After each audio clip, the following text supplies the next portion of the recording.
Vamos a iniciar comentando esta fecha, que es de una importancia fundamental, porque estamos celebrando un hecho histórico que tuvo un significado trascendental para el país, ya que determinó un cambio histórico para el servicio de correo y al mismo tiempo dictó el nacimiento de la Fuerza Aérea Ecuatoriana, otra institución patrimonial emblemática de Ecuador. Entonces, estamos aquí con este 4 de noviembre de 1920. Pero la raíz de todo esto, de todos estos eventos, curiosamente, miren, la raíz nace el 4 de noviembre de 1918. ¿Por qué? Porque el 4 de noviembre del 1918 en Italia se firma el armisticio, termina la Primera Guerra Mundial y terminando la Primera Guerra Mundial, todas las naciones o los países que habían participado a esto se quedan en situaciones socio-político-económicas desastrosas y miran a la América del Sur como un posible lugar donde hacer algo. Por ejemplo, la Francia mira sobre todo a Argentina, Alemania mira sobre todo a Uruguay y Colombia, y Italia toma contactos con el gobierno de Ecuador para enviar una misión militar. La finalidad de esta misión es la de reorganizar las Fuerzas Armadas de Ecuador y modernizar todo el país, transportes, comunicaciones, carreteras, etcétera, etcétera, etcétera. Así que en el 1919 empiezan a llegar en Ecuador los primeros elementos militares de esta misión militar italiana.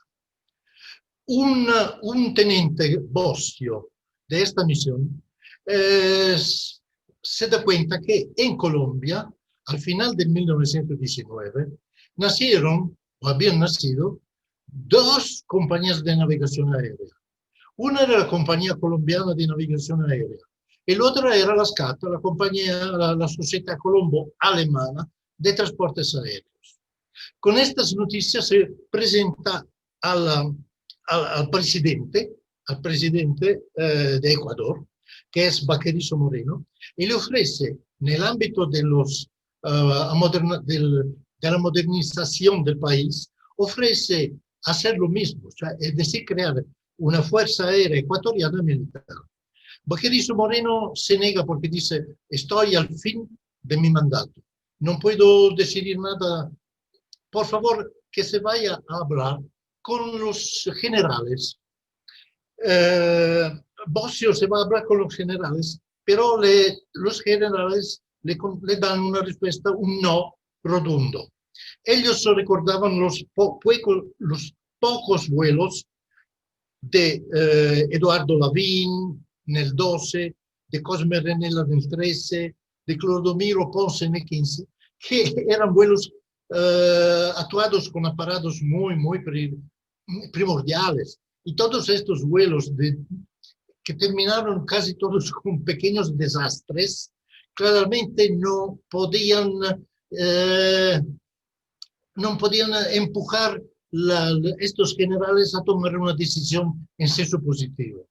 Hecho es que el teniente Bosio, yo no sé si por caso o si fue aconsejado, se encontró en Guayaquil con este señor, don José Abel Castillo.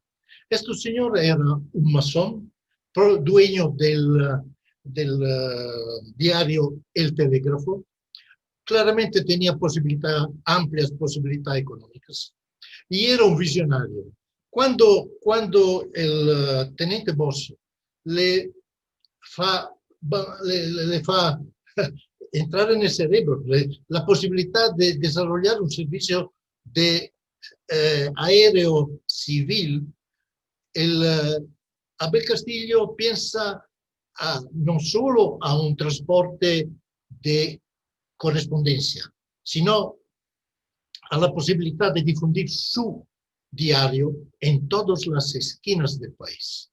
Entonces acepta de inmediato, se pone en contacto con un hermano de logia en Italia, que guarda caso era el cónsul Miguel Valverde a Roma, y le aclara cuál es su programa. Valverde se va al aeropuerto militar de Roma y con la excusa de un bautismo del vuelo, hacer el primer vuelo, etcétera, etcétera, habla con algunos pilotos militares que estaban presentes. Y tres de estos son, uno es Elia Liut, el otro es Cosme Renella, el tercero es Ferruccio Guicciardi. Los primeros dos hablaban en castellano, porque Cosme Renella era italo-ecuadoriano, a los 3 años había viajado a Ecuador con los padres emigrantes. Liut había vivido algunos años en Argentina con el padre emigrante. Entonces, el tercero, que era Ferruccio Guicciardi, él no hablaba una sola palabra, pero probablemente Valverde habló en italiano, pienso. El programa fue entendido muy bien y los pilotos italianos militares en este momento estaban en un grave problema porque la guerra había terminado desde hace un año. Entonces, el gobierno, las fuerzas armadas italianas estaban despidiendo a esta gente, regalando el avión de combate a cada piloto. Pero claro que el futuro se presentaba extremadamente duro para todos. Entonces, ¿qué pasó con los tres? Ferruccio Guicciardi pidió un poco de tiempo para pensar, pero había prácticamente aceptado la cosa. Cosme Renella no podía regresar a Ecuador porque ya había abandonado Ecuador por una cuestión sentimental. Cuando el presidente Baquerizo Moreno había descubierto que Cosme Renella era el amante de su amante, la señorita francesa era la amante de los dos, casi mata al Cosme. Y esto tiene que huir y se va a México, donde funda la aviación y participa a la Revolución Mexicana. El único que acepta de inmediato es Elia Antonio Liut. El cónsul Valverde ofrecía una cierta cantidad de dinero para pagar el pasaje con el pirógrafo y para comprar, si era posible, 1 o 2 aviones más. Elia Liut acepta y organiza todo. Sale de las Fuerzas Armadas y empieza el viaje a Ecuador con 8 aviones, no 1, 8. El suyo, que había recibido como regalo, y había comprado 7 porque el Estado daba a un precio baratísimo, casi simbólico. Elia Liut deja en un océano de lágrimas de dolor una novia, Angelina Volpatti. Angelina Volpatti y se va, la deja prometiendo eterno amor y prometiendo regresar presidente de una futura compañía de navegación aérea para casarse con ella y llevarla a Ecuador. Atrás de todo esto había el padre de Angelina, que era el coronel Volpatti, que no veía absolutamente bien esta relación porque sabía que Elia Antonio Liut era un jugador de póker. Era lo que hoy se llama ludopatía. No podía estar sin jugar a póker. Entonces, estaba buscando interrumpir esta relación y fui muy contento cuando Elia Liut inició el viaje en pirógrafo. Elia Liut hasta este momento había jugado a póker con sus amigos, con sus pilotos, jugándose el sueldo de piloto. En el pirógrafo encontró gente que manejaba el póker y vivía evidentemente de póker. Este señor, Eli Antonio Liut, se perdió 7 de los 8 aviones. Cuando desembarcó a Guayaquil, estaba con un solo avión. Yo imagino la cara de Castillo a ver un solo avión y sobre todo la tipología del avión, porque no era absolutamente posible pensar en una compañía de navegación aérea con un avión que era un caza de combate, que no podía transportar prácticamente nada y que no tenía una autonomía suficiente, etcétera, etcétera. Pero Castillo era persona muy inteligente. Entonces, pensó de utilizar a su favor toda esta situación. En el mismo tiempo, estaba pasando otra cosa. En el tiempo que necesitó a Elías Antonio a armar el avión junto al mecánico Fedeli que había seguido, que había viajado con él, en este periodo de tiempo, la hija Celeste Gabriela Castillo se había enamorado perdidamente, locamente del piloto italiano.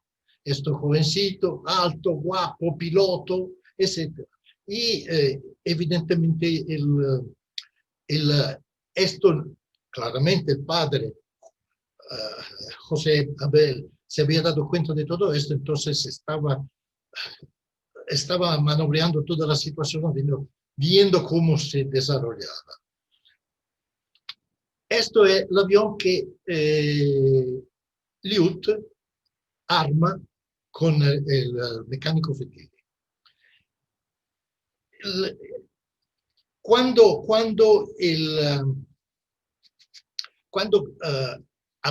José Abel Castillo recibió de Italia un comunicado de Valverde que la cosa funcionaba, es decir, que su programa, su proyecto estaba caminando y que los pilotos italianos estaban llegando por barco con los aviones, había tomado contacto también con el presidente, que no era más Bajerizo Moreno, se había cambiado y era Tamayo. Tamayo era una persona que mucho más moderna que Moreno y había demostrado interés para el vuelo, para esta nueva posibilidad, etcétera, etcétera. Entonces, cuando Castillo lo invita a la inauguración, no de una línea aérea, claro, que no existe, sino a los primeros vuelos, se presenta. El día 7 de agosto, sí, el día 7 de agosto, Liut hace el primer vuelo. Ella aquí da una demostración de capacidad aviatoria increíble, porque era un aviador nacido, se había nacido adentro de un avión, hacía las cosas más increíbles, volaba, hacía vuelos rasantes, hacía vuelos inversos, pasaba sobre el campo, haciendo todas las posibles acrobacias. Y la gente se quedó de boca abierta. Esto es el primer día de vuelo. El 8 de agosto, todo se repite en presencia de Tamayo y en el mismo tiempo llega el otro piloto italiano que era Guicciardi, Ferruccio. En estos días, la ciudad, Guayaquil, casi todos los días está de boca abierta con la nariz arriba a ver los vuelos increíbles que hacen Liut y Guicciardi. Liut hace dos cosas más. El récord de velocidad para el Ecuador, que era de 178 kilómetros horarios, y otro récord que es de cuota, llega a la cuota de 6.030 metros. Oficialmente, o sea, era un récord oficial. Todas estas capacidades estimulan muchos muchas fantasías, muchas mentes, etc. Al punto que al 27 de octubre el Congreso Nacional decreta la institución de la Fuerza Aérea Ecuatoriana,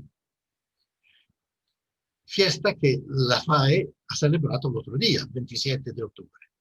Todo esto porque atrás había un presidente Tamayo que se demostró entusiasta de todo lo que había visto. 27 de octubre, pero hacemos un paso atrás, un paso atrás. El paso atrás lo hacemos para las fiestas de Guayaquil. La fiesta de la independencia de Guayaquil, en estos días los vuelos se multiplican. Adentro de esto hay un hecho un poco triste porque termina mal. La Celeste Gabriela, la hija, convence Eliud a llevársela en vuelo. Eliud se la lleva en vuelo más que una vez. Si ustedes miran este avioncito que estamos viendo ahora, se puede imaginar dónde estaba sentada Gabriela. Estaba sentada en brazos.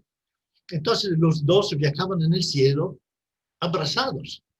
Y Gabriela no escondía a nadie la esperanza de casarse con este hombre. Aparte esto, lado romántico, regresamos a la fiesta de Guayaquil. En estos días son muchísimos vuelos.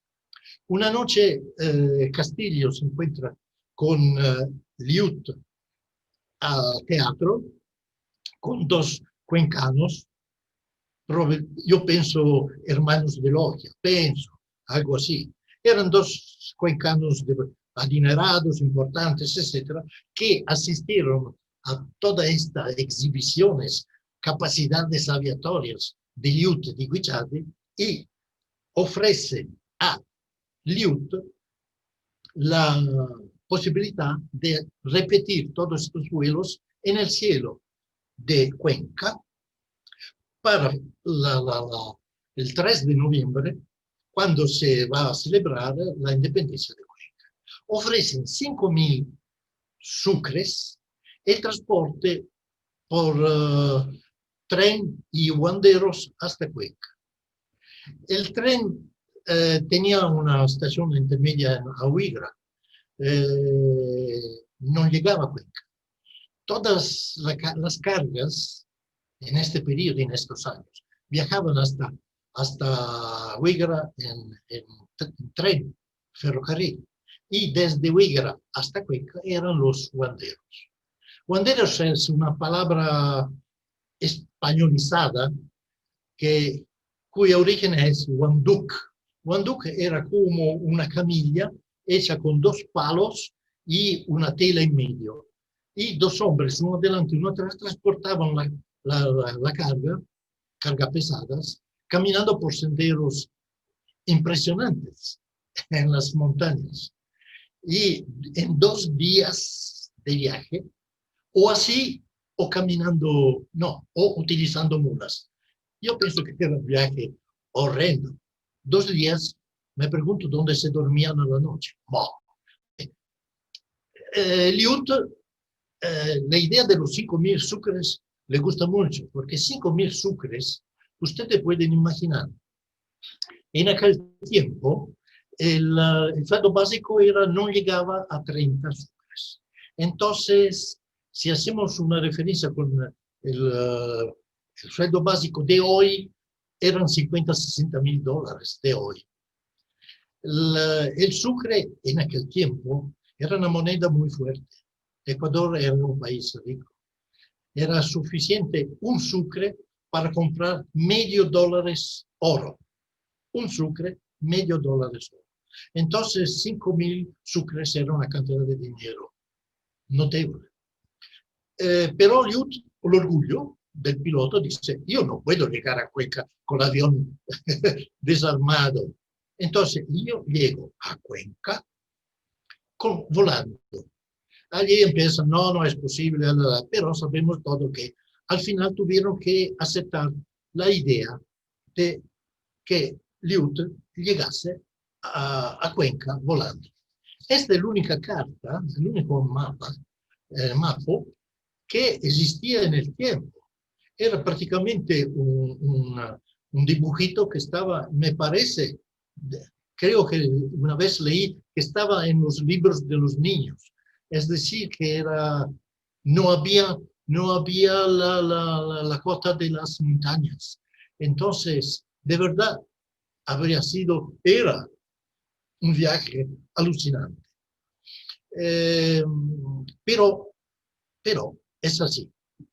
Tienen que aceptar y empieza una campaña publicitaria por parte del castillo, que todos los días, prácticamente en el diario del Telégrafo, habla de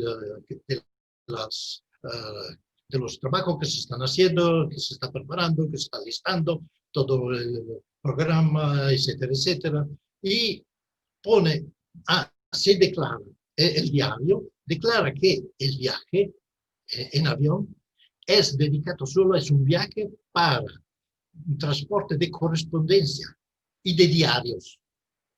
Claramente, correspondencia y diarios. Y por eso el telégrafo pone en venta tarjetas fotográficas que son en venta, la gente puede comprar,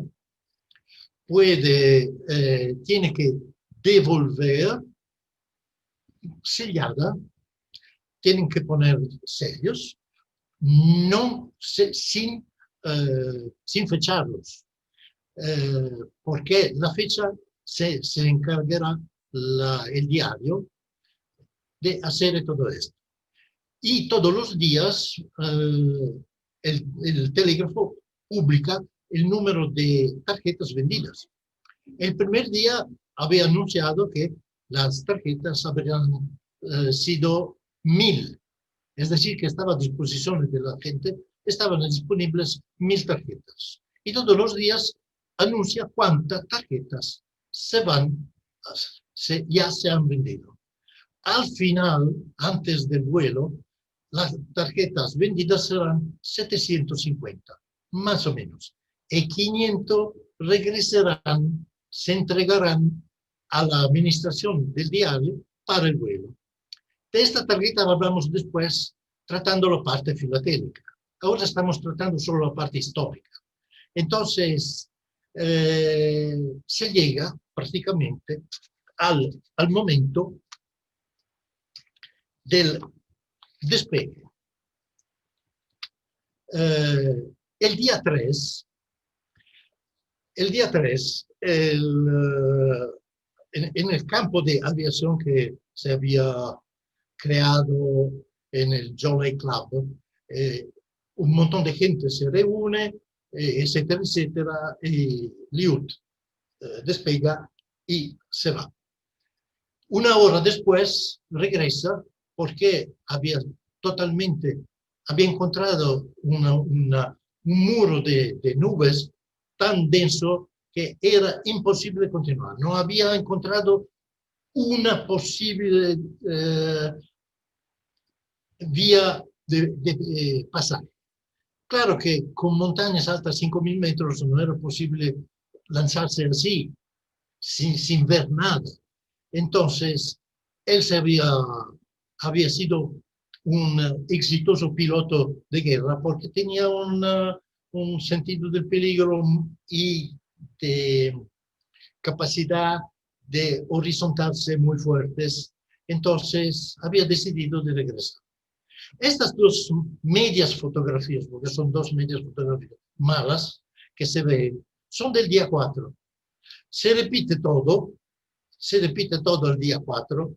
Un montón de gente que paga un sucre para entrar a ver el avión que despega de cercano.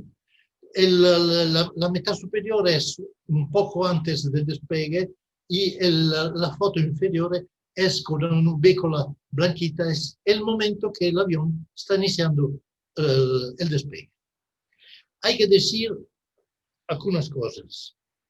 El 4 de noviembre, antes que antes que el avión inicie su vuelo, se presenta un personaje que en aquel tiempo era muy conocido, que se llamaba Luis Fidel Lasso, que era un poeta, político, historiógrafo, editor, era muy noto al tiempo. Este señor hace un discurso patriótico, conmovedor, ringrazia el piloto, le pone una medalla de oro al pecho, le entrega una cierta cantidad de volantes que el piloto tiene que lanzar en el cielo de Cuenca, y con todo esto el piloto va.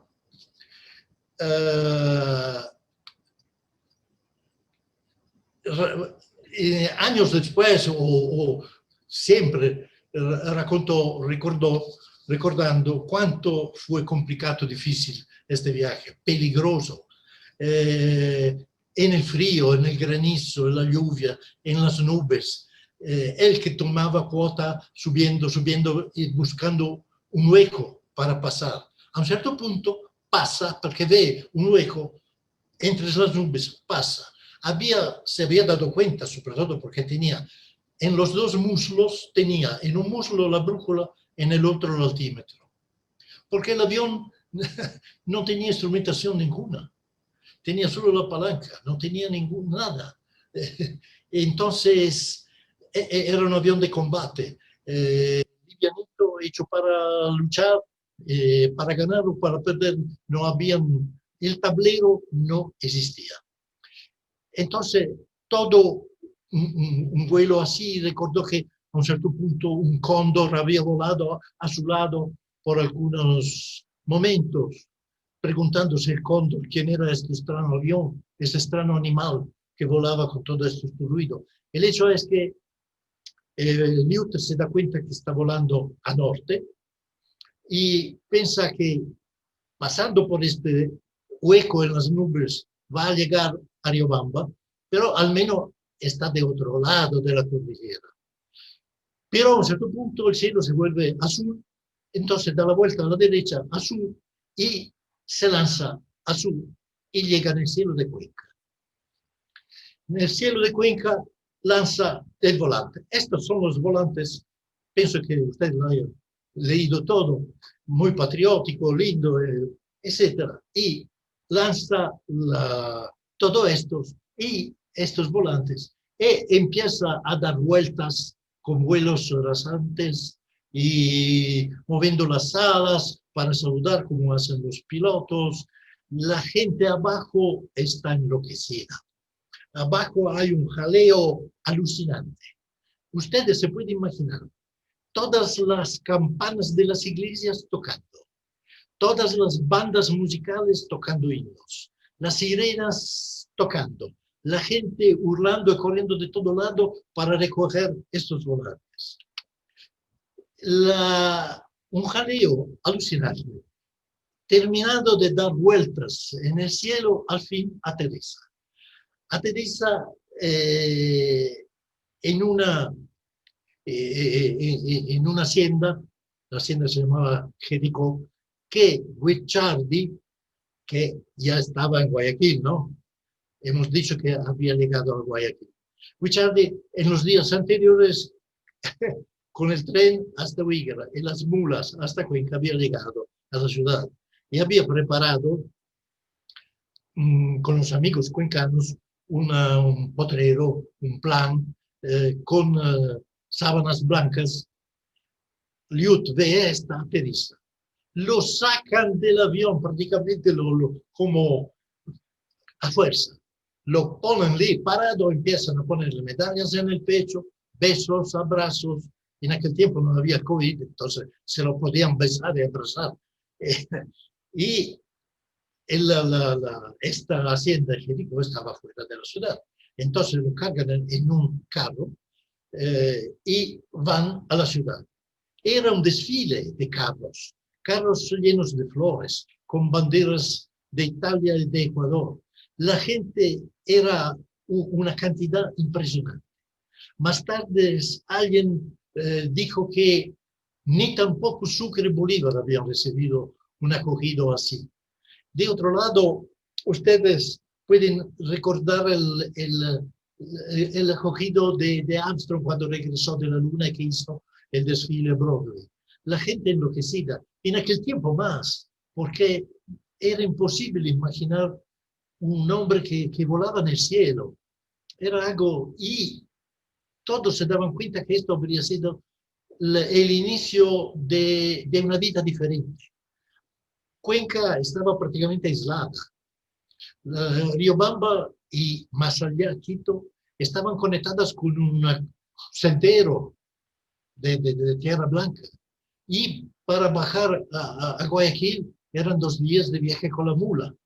Entonces, era un cambio de vida, era algo que, así. Fue un desfile de se puede imaginar. Hay algunas fotos donde se ve la gente, un gentío enorme. Algunos hablan de 20.000 personas, entonces no habían 20.000 personas a Cuenca. Seguro se había reunido toda la gente que estaba alrededor de la ciudad, en los pueblos alrededor de la ciudad. En la ciudad se bajan, entran en una cafetería de un italiano y allí empieza una serie infinita de discursos patrióticos, etcétera, etcétera, etcétera. Liut entrega la valija de correo al empleado y aquí entramos en la parte, se podría decir, no, la parte filatélica. Los diarios eran el telégrafo del día anterior. Edición extraordinaria, edición especial, está escrito en la esquina superior derecha, primer raid aéreo ecuatoriano a través de los Andes. Y usted ve que está todo dedicado al vuelo. A Cuenca, el decano de los reportes, que es Cesareo Carrera, a Cuenca una poesía, la fotografía del día, etc. Los diarios fueron enviados en tubos que eran regularmente franqueados y obliterados. No se conoce la existencia de un solo tubo. Aquí llegamos a las tarjetas. Las tarjetas que viajaron y eran 500 tarjetas, todas iguales, con el avión, el piloto adentro sentado en el avión y en el círculo la cabeza, la fotografía de Elia Liot. Esto es importante porque las tarjetas de los tramos siguientes, Riobamba, Cuenca, serán diferentes. Las tarjetas son en parte autografiadas. Esta es una tarjeta autografiada, esta no, porque de verdad autografiar 500 tarjetas fue evidentemente demasiado trabajo para el piloto. Entonces tenemos tarjetas todas iguales, en la parte anterior y posterior, en el verso y en el verso, en el reverso, pero una parte son autografiadas, otras no. Todas estas tarjetas presentan sellos. O 2 centavos más 1, o 3 centavos más 1. El 1 es un fiscal en casa de correo. ¿Por qué a veces 3 y a veces 2? Porque si vamos a ver, esto es un 2. Evidentemente, los que compraron las tarjetas y que las llenaron con sus salutaciones, etcétera, etcétera, se presentaron en una oficina de correo de Guayaquil para comprar los sellos. Y los empleados de diferentes oficinas, algunas veces utilizaron el 3, que era el correo, y algunas veces el 2, que era el franqueo de las tarjetas. Esta tarjeta, todas con los 2 sellos, fueron entregadas a la administración. En la administración, ¿qué hicieron? Con un linotype, y esto lo recuerda el hijo, lo recordó el hijo de Castillo, dice, esto fue trabajo mío. Me pusieron todas las tarjetas en mano y yo en un día o dos tuve que poner lo que está escrito a la derecha. Primero, correo aéreo del Ecuador. Lo ves a la derecha abajo del sello sur. Esto lo puse a mano con un linotype, elijo. Entonces, esto no explica por qué una vez es aquí, otra vez es acá, otra vez, como vamos a ver, es una aquí, una aquí, una allá. Pero todas estas tarjetas que fueron reintegradas a la oficina administrativa del diario, recibieron esta escrita en 3 líneas.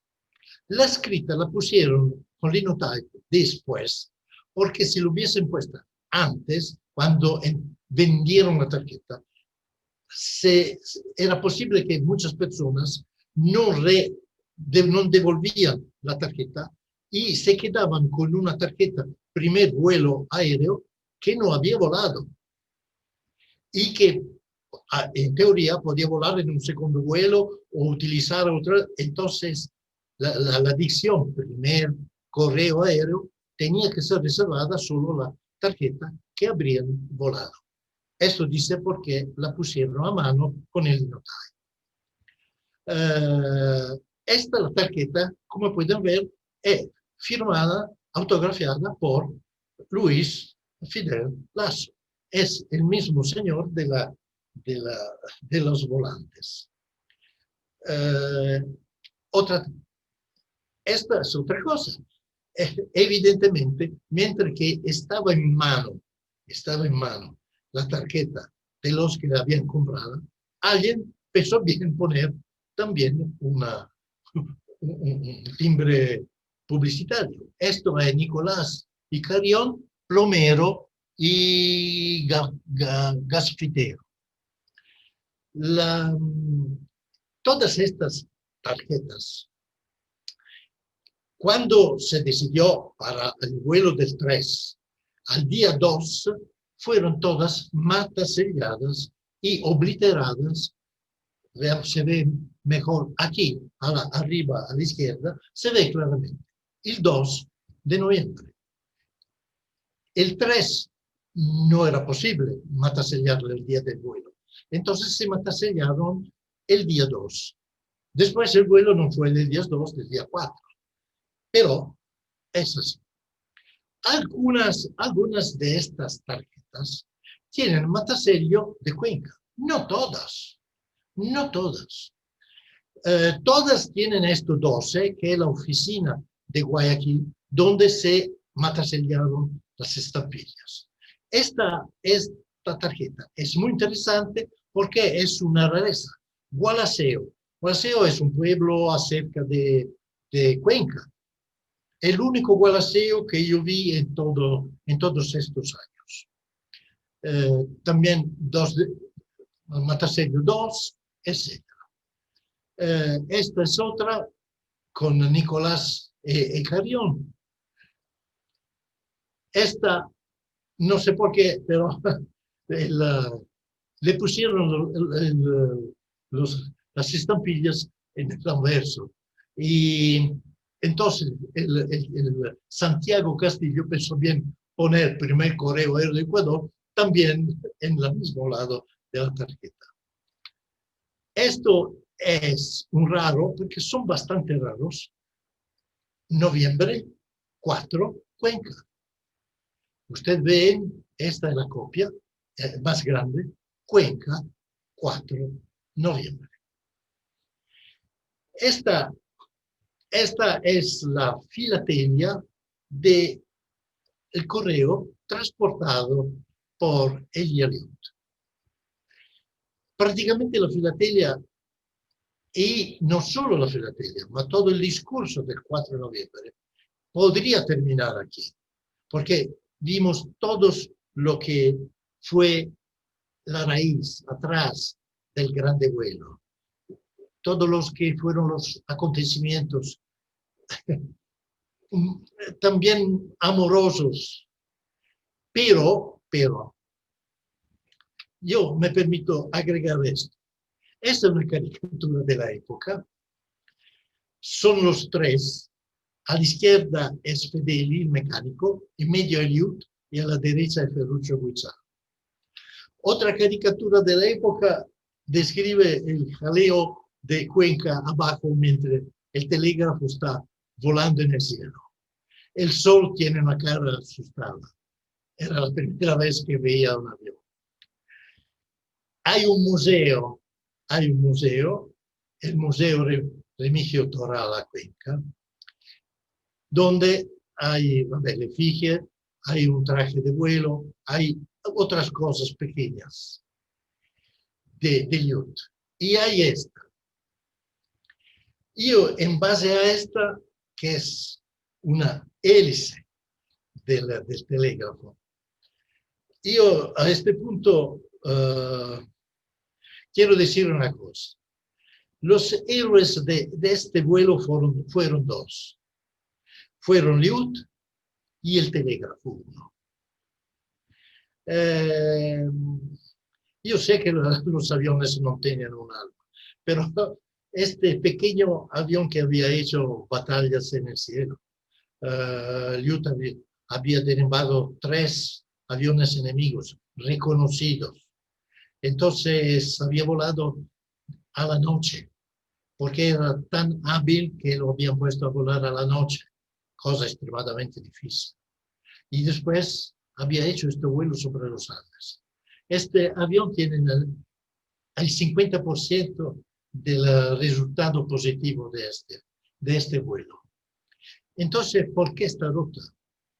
Yo quiero a usted 10 minutos más de paciencia, porque quiero dar una vuelta en el cielo de Ecuador, y no solo, también de Colombia, para regresar a Cuenca y contar la historia de esta hélice. ¿Qué pasa? El primer correo aéreo ha terminado. Claro que ha terminado. Porque el primer correo aéreo, transporte de correo aéreo, termina en Cuenca, ¿no? Los siguientes no son más primer correo aéreo. Y de verdad, la frase primer correo aéreo del Ecuador no se encuentra más en las tarjetas siguientes.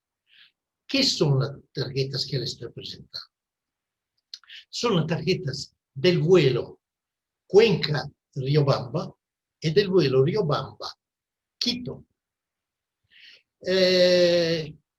Castillo, cuando se empezó a organizar este vuelo, claramente era persona inteligente, pensó de disfrutar de todo esto a fines comerciales, de propaganda. Y en aquel tiempo había una lucha entre la sierra y la costa, que solo 4 años antes había terminado una guerra civil. Una guerra civil 4 años antes, en el 16, la revolución con Changa, me parece. Y entonces, en el 12, entonces no tantos años antes, había en la sierra, los de la sierra, habían matado de forma alucinante el expresidente Eloy Alfaro. Entonces, todos estos hechos no estaban demasiado cercanos para poder decir que pertenecían ya a la historia. Había también en el 1920, había una concurrencia entre la costa y la sierra. Cuando en Quito se dieron cuenta que a Guayaquil se estaba organizando un viaje que podía llegar a Quito compraron 3 ricos quiteños, compraron un avión francés, unos Sparta, para hacerlo volar antes. Organizaron todo. llegó el avión, tenían los pilotos, pero el gobierno nunca dio permiso. Como, ¿por qué? No se sabe. El hecho es que Castillo quería que su avión llegara primero a Quito, que su avión fuera, el telégrafo primero fuera el primer avión en los cielos de Quito. Entonces, ya estaba programado no solo el primer vuelo hasta Cuenca, sino los siguientes hasta Riobamba y hasta Quito. El vuelo Cuenca-Riobamba hubo como piloto Guicciardi. Él también necesitaba ganar dinero. Entonces el amigo Liut le ofreció hacer este vuelo. Guicciardi aceptó de inmediato y voló hizo el vuelo Cuenca-Riobamba. La historia dice que voló transportando 18 tarjetas. Yo nunca vi una tarjeta de este vuelo, nunca. El vuelo siguiente, el 28 de noviembre, Riobamba-Quito, voló Liut. Esta es una tarjeta que voló con el 28 de noviembre. Se ve Riobamba abajo, 28, y arriba Quito, 28. La llegada a Quito. Linda, linda tarjeta del 28 de noviembre. Esta es otra, 28 de noviembre, Quito. Notaron, yo pienso que notaron que en el óvalo no hay más la fotografía del piloto. Hay la fotografía grande de Castillo. Es decir, que el piloto sí es el que maneja el avión, pero los dos elementos, o el elemento más importante, es el dueño del avión. Él es Abel Castillo, José Abel Castillo. El óvalo de esta tarjeta es más grande de la fotografía donde estaba la cara de Liut. Esto dice mucho. De otro lado, era una persona, era un comerciante, era inteligente. Esta es firmada. La anterior no está autografiada. Esta está autografiada. 28 de noviembre, Quito.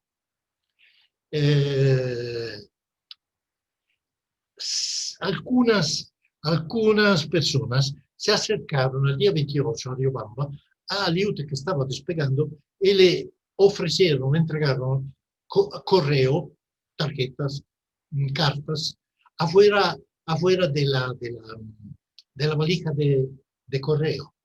Parece que algunas de estas cartas no tienen tampoco sellos. Liut aceptó todo esto, y yo nunca vi una de estas tarjetas, pero esta es una noticia que encontré en un libro, entonces la presento a ustedes, así como es. Dice que la Dirección General de Correo de Ecuador recibió este correo. Y abajo se dice, se trata probablemente de las piezas entregadas directamente al piloto y transportadas fuera del saco postal. Y con esto estamos a Quito.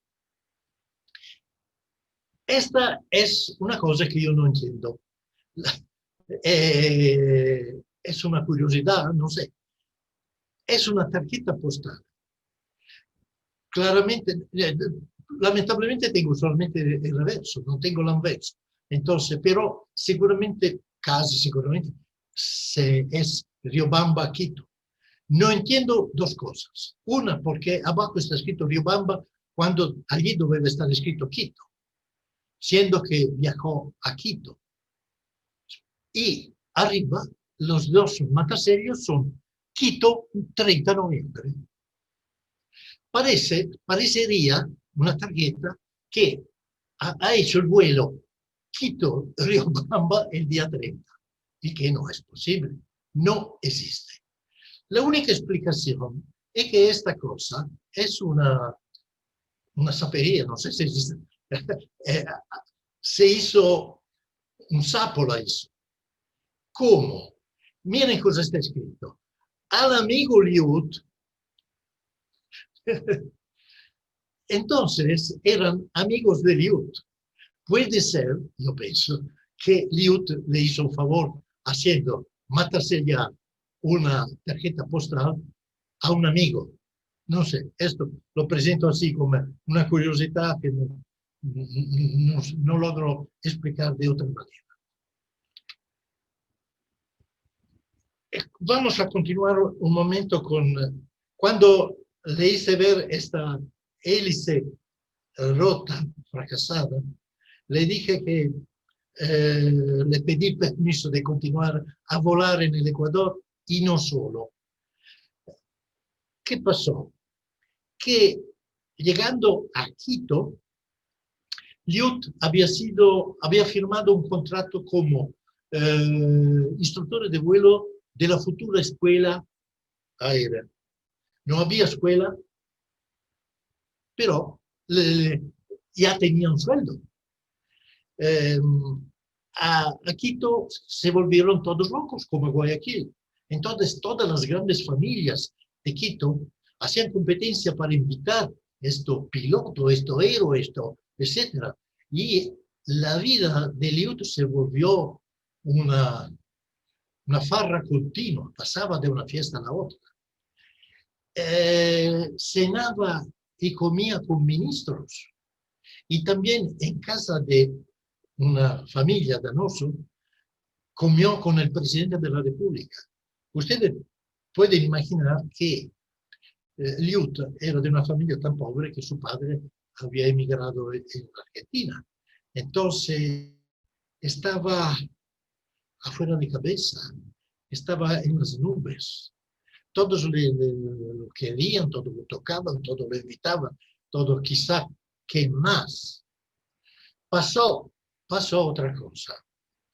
Pocos meses después de su llegada, la familia Donoso, que era la más adinerada, una de las más adineradas de Quito, y una de las más en vista, porque tenía una casa enorme donde invitaba ministros y presidentes cada momento. El señor Donoso muere, no sé de qué. La señora, jovencita y guapa, se queda viuda. Los dos, Carmela, se miran en los ojos, ya se estaban mirando desde hace tiempo. Y Elia olvida sea Angelina Volpatti a Roma, que la hija de Castillo. Con Angelina había una historia, porque él había escrito cada semana, fidelmente, cada semana había enviado una carta. Pero el coronel Volpatti, que no quería esta relación, había sobornado al cartero y se fregaba todas las cartas que llegaban de América. Así que la señorita Angelina continuaba a llorar porque no le llegaba ninguna carta. Y al mismo tiempo Eliud estaba preocupado porque continuaba a escribir y no recibía respuestas. Por eso se quedó fiel y también la corte descarada de la hija de Celeste no la aceptó, o la aceptó así, más. El hecho es que cuando la señora quiteña se quedó viuda, él vio, era una de las más ricas de Quito. Entonces se casaron. Punto. Eliud se quedó a Quito. Casi no voló más. El Ferruccio Guicciardi era en una situación grave, porque mientras que Eliud recibía sueldo como primer instructor de una escuela de vuelo, que no existía, Ferruccio no había trabajo y no volaba y no sabía qué hacer. Castillo, inteligente, y considerando que Guicciardi era un piloto al menos de la misma altura de capacidades de Eliad, ofreció a Guicciardi volar hasta el confine, es decir, hasta Tulcán. De otro lado Castillo estaba interesado a una actividad promocional de su diario, ¿no? Tenía que utilizar este avión de forma promocional, campaña publicitaria. ofrece a Guicciardi un sueldo. Él dice, vete, puedes volar hasta Tulcán. Guicciardi acepta muy feliz, muy contento, porque todos los pueblos, las ciudades, continuaban de Ecuador, continuaban a enviar telegramas diciendo, queremos ver el telégrafo, todos ofrecían cantidades de dinero, 3, 4, 5 mil pesos. Era una fortuna verdadera. Guicciardi ovviamente acepta de inmediato e hace con el mecánico Fedeli, revisionano l'aereo y en el telégrafo de Guayaquil de 9 de febrero se lee, mañana el aviador Guicciardi inicia el raid de Quito Ibarra, tripulando el biplano telégrafo primero, llevará correspondencia. Es probable que llevó correspondencia, pero el hecho es que en este caso, como en los siguientes, no se utilizaron matasellos alusivos, solo fechadores. Entonces, nadie pensó tener, guardar, coleccionar. En aquel tiempo no se pensaba en estas cosas. Quizá, yo me pregunto siempre, quizás en algunas casas hay una vieja tarjeta con esta fecha. Quizá. Guicciardi vola. En el comercio, entonces no es el teléfono, en el comercio de Quito, 10 de febrero, Raid Quito Ibarra. Estaba racontando el diario que Guicciardi recibía de muchísimas personas la grata correspondencia que enviaban a los hijos de Imbabura. El telégrafo primero ha traído correo extraordinario. Es una noticia que me hace feliz, pero no puedo, no tengo en mano nada. Estas son las fechas de raid siguientes.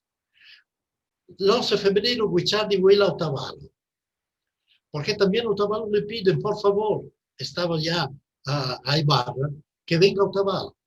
Vola a Otavalo sin correspondencia. Recibe fiestas, dinero, etc. 12 de febrero, regresa a Ibarra sin correspondencia. El 16 de febrero, vuela a Tulcán. El diario El Telégrafo del 17 dice que en febrero 16, es decir, el día antes, se han enviado a Ibarra unas piezas postales para que sean conducidas a Tulcán por el telégrafo primero. Entonces, con todos estos testigos, seguramente correspondencia voló, pero yo repito, no tengo contundencia, ¿no? Nunca vi un documento volado en estos días. Ahora aquí pasa otra cosa muy importante. Es por eso que yo me permití robar a ustedes un poco de tiempo para hablar un poco más del solo primer correo postal. Pasa una cosa. Guicciardi está a Tulcán. Oye que en Colombia están ofreciendo lo que habían ofrecido Otavalo, Ibarra, etc. Dinero para ver el avión llegar. Entonces, telegrafa a Castillo y le pide el permiso de volar a Colombia. Castillo le dice, ok, pero son problemas tuyos. Yo te entrego el avión, no tienes sueldo, vas a volar tu responsabilidad y buen viaje. Y esto se va. Miren, esto es importantísimo. Es el primer correo aéreo entre Ecuador y Colombia por el piloto Ferruccio Guicciardi. Raid Tulcán Pasto del 7 de marzo del 21. La valija de correo transportaba, según noticias oficiales, mensaje del gobernador, por el otro de Nariño, una serie de mensajes oficiales y correo ordinario. hay transporte evidente entre Tulcán y Pasto. Se precisa, esto yo quise ponerlo, porque vamos a leerlo juntos. Se precisa que este vuelo no fue el primer transporte internacional de correo, como se sostiene de muchas partes. Por muchos años se habló de este vuelo como si hubiese sido el primer transporte internacional del mundo. De verdad, otro italiano había hecho esto 7 años, 8 años antes. El italiano Bartolomeo Cattaneo voló de Concepción de Uruguay. ¡Viva Argentina! Amigos argentinos, les felicito. Voló a Paysandú, Uruguay, el 21 de diciembre del 13. En la correspondencia que transportaba, él mismo escribió primer correo aéreo del mundo y lo autografió. Yo sé que existen 2 de estas cartas voladas en este día. Entonces me pareció correcto eliminar esto posible duda. Pero fue el primer vuelo internacional entre Ecuador y Colombia. Esta es una fotografía del telégrafo sobre Pasto. En alto, en la esquina derecha, se ve un bicho negro. Esto es el avión. Y la gente con la nariz al cielo que veía esta máquina voladora. Imagino la emoción, claro. Fue como ver a Armstrong que ponía el pie en la luna. Guicciardi volará en un segundo tiempo a Cali, Palmira, Cartago y Manizales. Siempre recibiendo dinero. Y a Manizales no fue un aterrizaje, sino se precipitó, se cayó al suelo. No me acuerdo, no sé por qué. Destruyó prácticamente el telégrafo. El telégrafo que había volado todas estas horas a Manizales se quedó pedazos. El piloto Guicciardi no se hizo nada, se quedó en Colombia porque ya sabía que allá había una valiente compañía de navegación aérea, ASCAP. Entonces él hizo un vuelo con la compañía colombiana, piloteando el Farmagolia, que el americano Knox se había rechazado pilotear.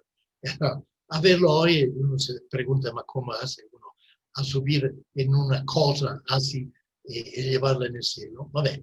Y se volverá piloto Scarpa.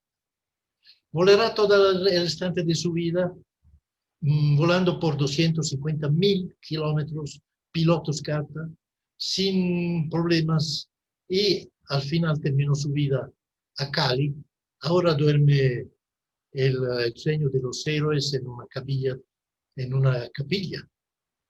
de la iglesia del Rey en Cali. El otro héroe de estas hazanas, el telégrafo. Ecco, estamos llegando a la hélice. Aquí, a Manizales, la hélice no se rompió. Entonces Guicciardi había telegrafado a Castillo diciendo: aquí hay su avioncito hecho pedazos, que venga alguien a retirar. Y de verdad, Liut y Fedeli hicieron el viaje, y cuando llegaron a Manizales se quedaron de boca abierta porque eran pedazos. Tuvieron que sacar el avión hecho pedazos, lo cargaron en un barco, en un transatlántico, y a pedazos lo llevaron a Guayaquil. Allí el santo Fedeli lo reconstruyó. De otro lado era de tela y de madera. Reconstruyó el avión, que se quedó por un cierto tiempo descansando el avión en un hangar de la escuela. El Castillo a este punto había donado el avión al gobierno, diciendo que pero al fin de su vida el avión tenía que descansar en un museo de la aeronáutica. ¿Qué pasa? Nel 24, l'alto mando militar decide en noviembre repetir el vuelo Guayaquil-Cuenca para celebrar el primer vuelo. Y dan encargo a la Cosme Renella, que había regresado, se había cambiado el presidente, entonces había regresado a Ecuador. Y Cosme Renella, otro orgulloso, dice, ma yo me voy a Cuenca con el avión de Liut. No es posible, es chatarra. Yo me voy a Cuenca. Y no fue posible hacerle cambiar idea. No le estoy a contar el vuelo porque si no pasamos otra hora. Fue un vuelo que terminó a Cuenca en medio de medio de una tempestad horrenda. En medio de una tempestad horrenda, ¿qué le pasa? Que se rompe un cable de acero y Renella no aterriza, precipita. Boom. Esta vez se rompe también la hélice. Ecco perché io ho presentato la hélice del Museo de Cuenca. Parece una némesis. ¿Saben? Los antiguos griegos le decían la némesis. En Oriente la llamaban karma. Parece que este avión que había volado en las Alpes, hecho batallas, había volado en las Andes, había hecho este terrible vuelo Guayaquil-Cuenca, había volado, hecho un récord volando en Colombia, llegando a Cuenca había decidido morir en el punto donde había recibido su gloria máxima. Su gloria máxima había sido la llegada a Cuenca. Y a Cuenca muere, se derrumba totalmente. A este punto no es posible recuperarlo, mejor, no es posible recuperarlo para el vuelo. Lo desarman, lo ponen en las camillas de los banderos, los pedazos se van a Huigra, después en tren se van a Guayaquil, donde el buen santo mecánico Fedeli probablemente se puso las manos en la cabeza diciendo, otra vez, reconstruyendo el telégrafo primero, reconstruyendo, pero es una máquina estática, no es más idónea al vuelo. Las llantas no son las originales. Por el restante es bastante claro. La hélice que era la hélice que había hecho todas las guerras, los vuelos, etc., es otra. Esto es un repuesto. Y la hélice rota, los cuencanos se la pusieron en el museo. ¿Qué le digo más? Últimos 3 minutos de charla. El correo se recordó de estos héroes. El 10 de septiembre del 48 tenemos una emisión tardía. Se retrasaron de 3 años para conmemorar el 25º aniversario del primer vuelo postal en Ecuador. Interesante es el sobre, interesante, no es una rareza, es interesante, que franqueado con un sello y la fecha primer día, está autografiado por Elia Liut. La segunda emisión, siempre de Elia Liut. Esto me gusta. Es una tarjeta emitida por el pueblo de Fiume Veneto, donde había nacido. Había nacido en Italia, en un pueblo que se llama Fiume Veneto. En el 30º aniversario de la muerte emitieron una tarjeta. Es gracioso el matasello. No es una rareza, es una cosita graciosa. El correo se recordó también del otro héroe, Castillo. Esta es la serie que emitió el 20 de octubre del 55. hay pruebas de color arriba, así una curiosidad de una enroll con un mensaje publicitario de la compañía de seguro Patria y ultimísimo, la cosa que a mí me gusta más, esto. Aquí hay los tres héroes, Elia Liud, José Albert Castillo y el telégrafo primero en medio que une estos dos, que tuvieron el coraje de afrontar la vida, de dejar una huella importante. Esta es la última cosa. Esto, gracias, es para dos amigos, Luis Carlos de Guayaquil y Juan Pablo Aguilar de Quito, que me ayudaron con sus colecciones de imágenes. Sin la ayuda de estos dos amigos no habría sido posible armar toda esta charla. Por el restante, gracias a todos por escuchar. Gracias, Ítalo. Brillante tu conferencia, Ítalo. Muchas gracias. Qué bien ejecutado, ¿eh? Gracias. Preguntas para Ítalo. Excelente presentación, Ítalo. Gracias, amigo.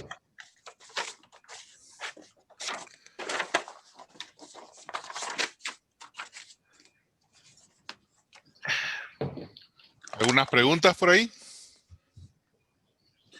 Quieren, no sé, si tienen preguntas y se puedo, contesto. Y si no Ítalo, puedes, tratas. Las tarjetas que presentaste al comienzo son tuyas, son de tu colección, esas piezas, las primeras. La tarjeta de lazo es mía. La tarjeta de lazo está autografiada, es mía. Las otras, unas sí, las otras no. Por eso que digo que mucho material fotográfico me fue ofrecido por los amigos. Luis Carlos y Juan Pablo. Sin la ayuda de ellos me habría faltado mucho. Hay que reconocer. Sí, la de Lazo, la primera, es orgullosamente la mía. Es autografiada, Lazo, nada más. 500 tarjetas, se dice. ¿Cuántas de estas sobrevivieron hasta el día de hoy? No creo tantísimas, no creo, porque no es fácil encontrar a la venta tarjetas. No es dificilísimo, pero no es fácil. ¿Quién busca esto para completar la colección? En general, yo tuve que atender bastante. Al fin, cuando me llegó en las manos, dame. No, pienso. Claro. Así. Sí, Ítalo, una curiosidad. ¿Cuál es la altura máxima que tuvo que pasar el piloto yendo de Guayaquil en la costa a Cuenca en la altura? Porque me imagino... Superó los 4.000 metros. Ok, 4.000. Me Sí, permite superó, un comentario. pero no se sabe de cuánto, porque el piloto, que tenía mucho sentido de peligro, se ganó muchos cuotos, ¿no? Subió, volando en redondo. Así, Claro, espiral. Subió, y hasta cuánto, hasta que vio este hueco entre las nubes, entró. Y la dirección era el norte, entonces pensó, me voy a Riobamba, pero al menos paso los Andes. Y pasó. Cuando se fue del otro lado estaba el cielo azul y se bajó a Cuenca. Seguramente pasó los 4.000 metros, seguramente. Claro, los picos más altos de esa zona son 4.000 entonces, porque, o menos, ¿no? 3.000 y algo quizás para que puedas pasar por encima. Y Pero la no sabemos si pasó entre dos cimas o encima de las cimas. Entonces no sabemos. Claro, pero igual la quebrada a esa altura. Y lo digo porque en el Perú el correo aéreo era fue simpático, ¿no? El primer correo aéreo viajaba por tren hasta el lado de los Andes, de ahí iba por tierra hasta el otro lado y de ahí recién pasaba al otro lado, porque el punto más alto eran 6.000 metros. Claro, ma Colombia está en una situación peor, porque Exacto. cuando antes de las líneas aéreas, antes que naciesen la compañía colombiana en las cartas, no, la única posibilidad de transporte era una autostrada, una autopista de agua, Claro, el río los Magdalena. hidroaviones. Ujú. El río Magdalena. Exacto. Pocos ferrocarriles y muchas mulas. Y la Colombia tiene 3 macizos. Ecuador tiene 2, pero Colombia tiene 3. Sí. Entonces, días y días. También el día de hoy, uno que quiere viajar en Colombia, ustedes lo saben perfectamente, que se va de Bogotá a la costa, ¿cuántas horas tiene que viajar en auto? Porque sube, sube, sube, baja, baja, baja. Sube, sube, sube, baja, baja, baja. Es alucinante. Mm. Entonces, Mira, só una observación. En la tarjeta que mostró la exhibición está escrito 4.125 metros. Oh, 4.125. No es confiable la información de la tarjeta, mas se indica claramente 4.125 metros. puede ser. Gracias. Un comentario, amigos. Bueno, Si me Sí. permiten, en el nudo del Cajas, la carretera en el punto más alto sí, man. de Tres Cruces, que se llama, está a la carretera en carro, 4.125 metros. Asumo que el avión fue un poquito más. Claro. Pablo, no Sí. pasó por el nudo de Cajas. ¿Por dónde pasaron? No te puedo decir porque no, nadie me dijo. Yo te digo. Si hubiese pasado por el nudo de Cajas, se bajaba directamente a Cuenca. Mientras que él, cuando pasó los Andes, se bajó en línea para Riobamba. Él cuando subió volando así, llegó hasta un cierto punto y cambió dirección. Él sabía que estaba volando hasta rumbo el norte. Y pensó, me voy a bajar a Riobamba. Yo no sé de dónde pasó, porque nadie me dijo, pero no pasó por el nudo de Cajas. Si hubiese Esteban pasado, creo que tiene un comentario sobre eso. que no Sí, conozco. Puede ser, yo no lo conozco. bueno, en primer lugar, la conferencia que tú diste realmente es brillante, mucha investigación. En el museo donde está la hélice, replicaron un vuelo de Eli Aliut, tú debiste haber visto el video, replicando la época y cuándo pasó y las lagunas por donde pasó. Ahora bien, déjame decirte que hace 15 días me fui 5 días a la zona de las montañas y se vio el recorrido que hizo. Eli Aliut salió de Durán, el mapa no está ejecutado muy bien, es bastante erróneo el que vos presentas, pero es un mapa antiguo, no es hecho con vuelo aéreo. Pero Eli Aliut se dice que subió por Río Guayas, agarró el río Daule, llegó al río Cañar, se pegó a la derecha y subió el río Cañar y tuvo que superar exactamente del río Cañar a unos 4.100 metros, que es la parte más alta de Patul. Agarró Patul y cruzó a 4.000 nada más, ya no necesitó superar 4.200 o 4.300 que dice Pablo. Claro. Lo sabes, claro, él es un conocedor de la zona también. Y de allí descendió. Es muy, ese recorrido es fantástico. Yo voy con frecuencia, es muy lejano, son 4 horas y media a pie hasta culminar la montaña. Pero es una ruta espectacular porque es un encañonado que sube el río Cañar y baja. Y es conocido ese recorrido por Eli Aliut, como tú viste en el museo. Se replicó el video y todo.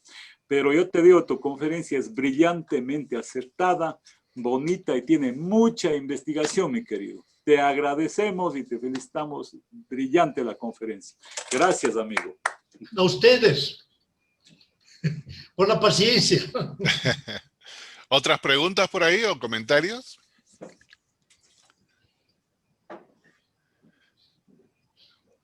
Yo creo que tengo otra referente, o sea, se hizo ese paso experimental, digamos, ¿no?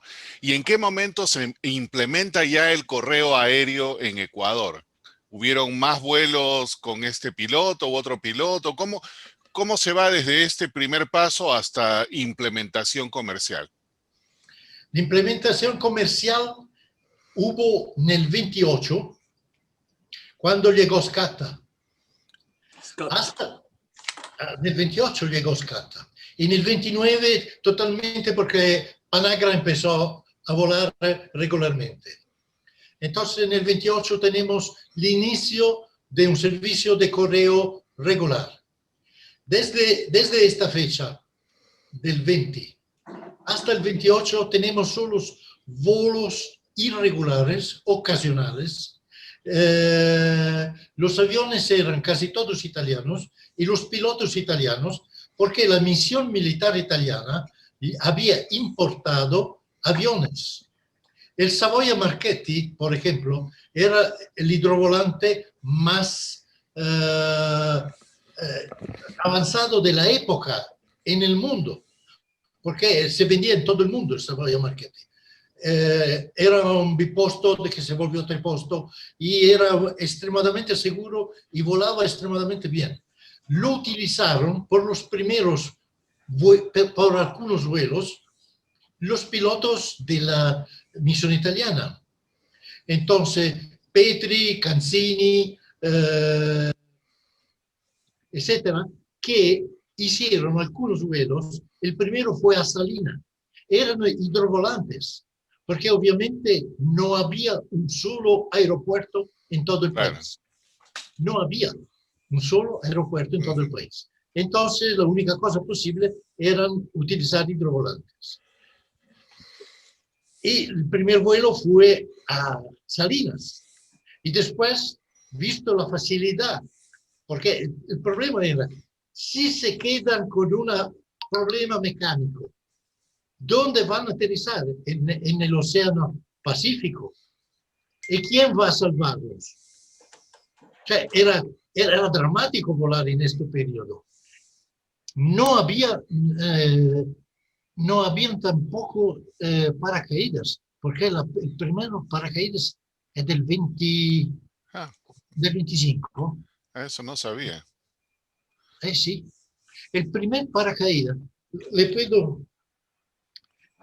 podría encontrar, el primer piloto que utilizó para salvarse un paracaídas inventado poco tiempo antes fue el famoso Jones americano.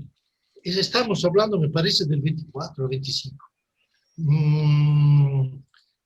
Esta fecha en este momento no la tengo. Entonces volaron sin paracaídas. Esta gente era de un coraje alucinante.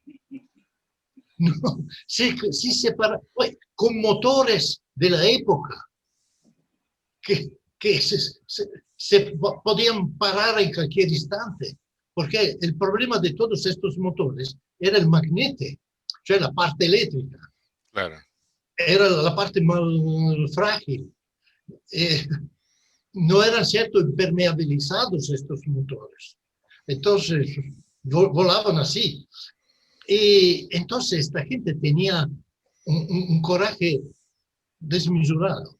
El vuelo que tú me dices fue a Salinas con hidrovolantes y otro a Manta, siempre con los hidrovolantes. Y después, vuelos ocasionales. Canzini, en el 24, Canzini, había llegado, lo habían enviado, era militar, obviamente la misión militar, lo habían enviado de Italia porque la misión italiana no tenía buenas relaciones con nadie, porque no lograba crear pilotos, estaban en malas relaciones con los políticos, todos los diarios estaban en contra. Entonces envían Canzini, que era un super piloto y que había tenido una escuela en el norte de Italia, una escuela de aviación militar. Entonces lo envían y cuando llega, él decide hacer algo que deje todos así. siendo que Liut ya había hecho el vuelo hasta Cuenca, la única otra ruta que todo el mundo los verbos, que todo el mundo pensaba imposible, era Guayaquil-Quito. Entonces dice, yo voy a hacer el vuelo Guayaquil.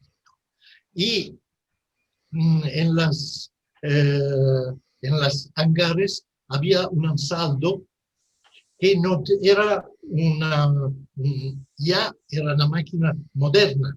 Tenía un motor en línea, 6 cilindros en línea, no era un motor rotativo como el telégrafo, ¿no? Los primeros aviones estos de los biplanos eran rotativos. Scata ya utilizaba Junker con motor en línea, ¿no? 6 cilindros en línea. Eran motores que daban mucha más potencia, mucho más seguros, etc. Y tiene un ansaldo, el V10, que era el modelo, y para dejar todos de boca abierta, organiza Guayaquil-Quito. Era complicado. El primer vuelo termina mal. El magnete lo deja y aterriza en medio de un campo. Y allí también hay una historia, porque todas estas historias, leídas 50, 70 años después, son poéticas, porque tú te imaginas a esta gente que se lanzaba en aventuras, en hazanas épicas. Canzini se lanza, pero en la cordillera se queda porque el magnete no funciona más y tiene que aterrizar. Y había visto desde arriba que había muchas casas, entonces se pone al lado del avión y fumaba y se empieza a fumar como un tabaco atrás del otro. Cuando termina la cajita y nadie se había acostado, se pone a buscar una casa. Entra en una casa y con un español así, en castellano, dice, explica que es un piloto y que allá hay un avión. Entonces el dueño de casa dice, y se va. Y Cancini dice, ok, solucionado mis problemas. No. Después de media hora, escucha una banda que está llegando. El tipo había avisado la banda municipal, y en casa entra la banda a celebrar el piloto que había llegado. Y todo, dale. O sea, es ridículo, ¿no? Son cosas que uno piensa, si uno se lo imagina, dice, imagina esto, que enojado, que necesitaba avisar a Guayaquil dónde estaba, y esto que tocaba, bom. Al final logra, había el alcalde, uno de estos era el alcalde, y logra decirle, vamos al avión. Se van al avión, y mientras que están allí, llegan decenas de indios, de indígenas. Y Cancini enojado dice, ¿y por qué antes no se presentó nadie? Y el alcalde le hizo la traducción al indígena, y eso dijo, no estamos locos, había una máquina diabólica en el cielo que se bajó con un rumor horrendo, y se bajó un diablo que sacaba humo de la nariz, porque eso estaba fumado. Era un diablo que lanzaba humo de la nariz. ¿Cómo no se puede uno enamorar de estos hechos? Que se leen 10 veces, porque uno se imagina, eran héroes, de verdad, héroes. Aventureros, pues, ¿no? Definitivamente. Sí, estos son los pocos vuelos. En medio de todo esto hay también el famoso francés Châtenay, que los 3 quitillos que habían comprado el avión intentando hacerlo volar antes del telégrafo, habían llamado un famoso piloto francés, Châtenay, que dijo, yo me pongo a volar a hacer Quito, Guayaquil. He estado de reír porque cada día se caía, se rompía el motor, un día no pudo por la diarrea, otro. Es toda una historia espantosa. Al final, la última vez, hizo un aterrizaje de los suyos, donde fracasó el avión, lo sacaron así, lo lo llevaron al puerto, lo pusieron en un barco que se regresaba a Francia diciendo, muchas gracias. Vete, vete. Y una consulta final, porque los pilotos italianos, como bien decías, están en Ecuador, estuvieron en Uruguay, en muchos sitios. Entonces, ¿cómo es de que no vieron la oportunidad comercial de establecer una línea y viene Skanda, por ejemplo, y les gana por puesta de mano, y lo mismo sucede en otros lugares? ¿Qué sucedió? Aparte de, como comentabas, que no estaban bien vistos, ¿hubo algo más? ¿Quizás no hubo financiamiento o no hubo soporte? Los pilotos italianos eran todos militares. Ah, ok. Te das cuenta que dar vida a una compañía de navegación aérea cuesta una cantidad de dinero enorme. Y no se podía, cierto, crear una compañía de navegación aérea con los aviones de guerra. Necesitaban aviones. La suerte de Scarpa, la suerte, es que cuando se fue en Alemania para comprar aviones y entraron en el Junker, se quedaron así, porque encontraron un avión, el famoso Junker, que era 10 años avanzado. Era a la baja, motor en línea, todo metálico, 4 asientos para pasajeros, cerrado, con calefacción. Los mismos aviones de Skanda, estos modelos un poco más, prácticamente el mismo modelo, un poco más avanzado, pero el modelo era esto. En el 32, la Colombia lo utilizó en la guerra con el Perú, transformó con los aviones de Skanda en bombarderos. En el 32, eran aviones del 18. Cioè, nel 18 volaban y hacían la guerra con biplanos. Esto era de tela y de madera. Esto, lo Junker, era de metálico. Era metálico. Con la ala baja, 400 más 2 piloto y mecánico. Él estaba 10 años adelantado. Claro, adelantado. Otra tecnología para su tiempo. Claro.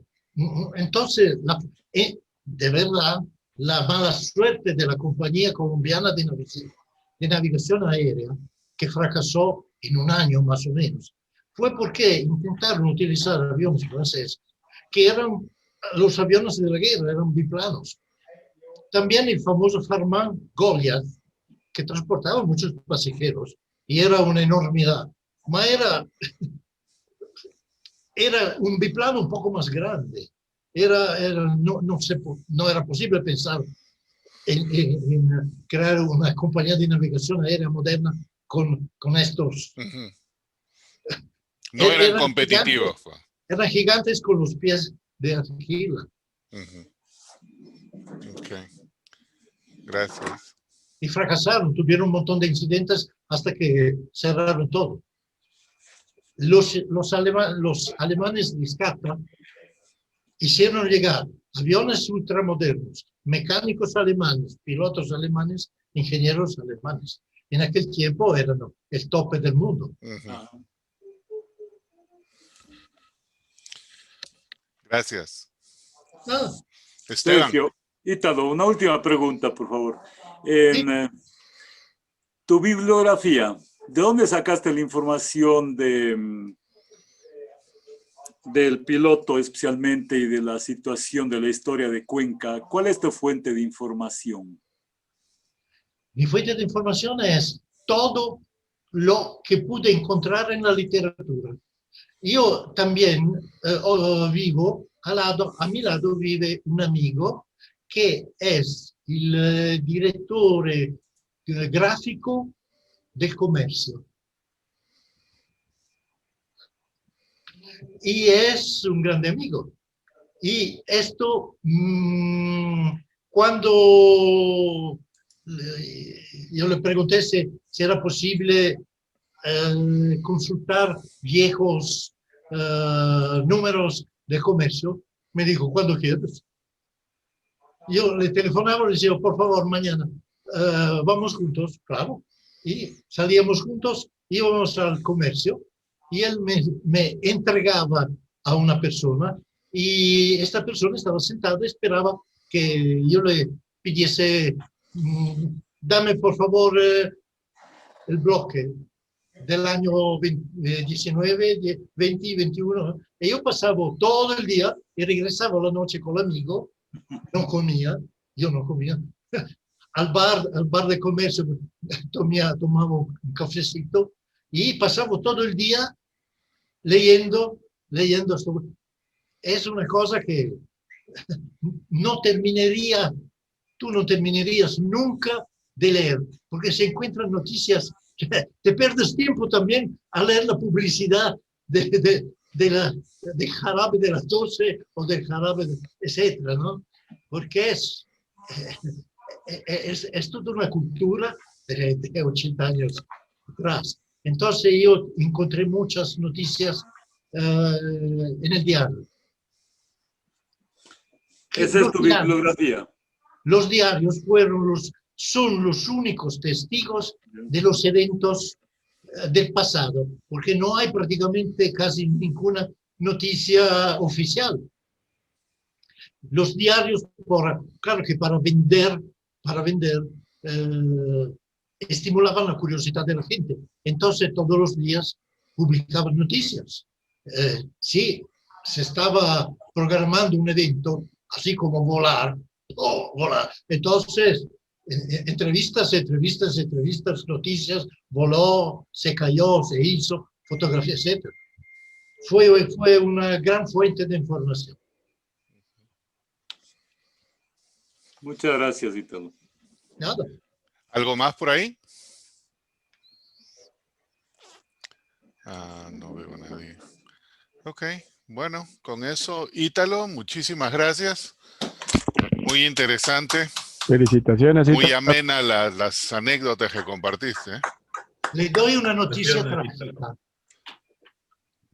Sí. Le doy una noticia trágica. La hija de Castillo, Celeste Gabriela, enamorada perdida del piloto, cuando el piloto se casó en Quito, se suicidó. Pobrecita.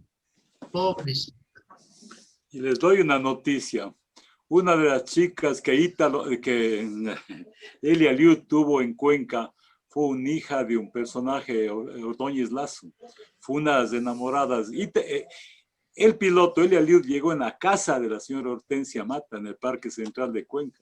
Te doy ese avance que no has puesto, ¿eh? Es una matrona cuencana y llegó en la casa de ella. Y ella prácticamente le sirvió un fuente a las hijas. Esa es una historia muy cuencana. Claro, yo pienso, y con esto vamos a cerrar. Liut era adicto era un jugador compulsivo de póker. Yo pienso que con Castillo huyó como el peligro. Castillo era un hombre demasiado fuerte. Si él se hubiese casado con la hija, seguramente estaba así, ¿no? Castillo lo habría puesto, ¿entiendes? Lo habría puesto en dirección correcta, ¿no? Le rompía los huesos. Entonces, yo pienso que esto fue porque era una chica, no ve que el amor, ¿cómo se puede discutir sobre el amor? Pero era rica, famosa, era, etcétera. La Celeste Castillo era una chica linda, ¿no? Era una linda chica, etcétera. Posible que estuviese todavía pensando a Angelina Volpatti a Roma. No tanto, porque como llegó a Quito subito, ¡ping! Con la viuda. ¡Ting! Y allí se comió todo el dinero de la viuda. Todo. Bueno. Era una de las personas más ricas de Quito. Tenía 10 haciendas. Se quedaron él y la esposa a vivir a Huigra, donde tenían una pequeña hacienda. Se había comido todo. Con orgullo nacional puedo decir que este italiano se comió todo. Ítalo, una cosa, te hago una observación. Cometiste un error garrafal cuando dijiste que llegaba que en el Museo Remigio Toral. No es Remigio Toral, es Remigio Crespo Toral. Ese error es garrafal de tu parte. Te ruego que le corrijas ya. Remigio Crespo Toral. Sí, es verdad, se llama Remigio Crespo Toral. Tú dijiste Remigio Toral. È vero, Crespo Toral. Es un error. Le agregamos el Crespo al medio y listo. Ese es Vamos a borrar toda la conferencia porque un error así no se puede. Bueno, Chao. con eso, el día de mañana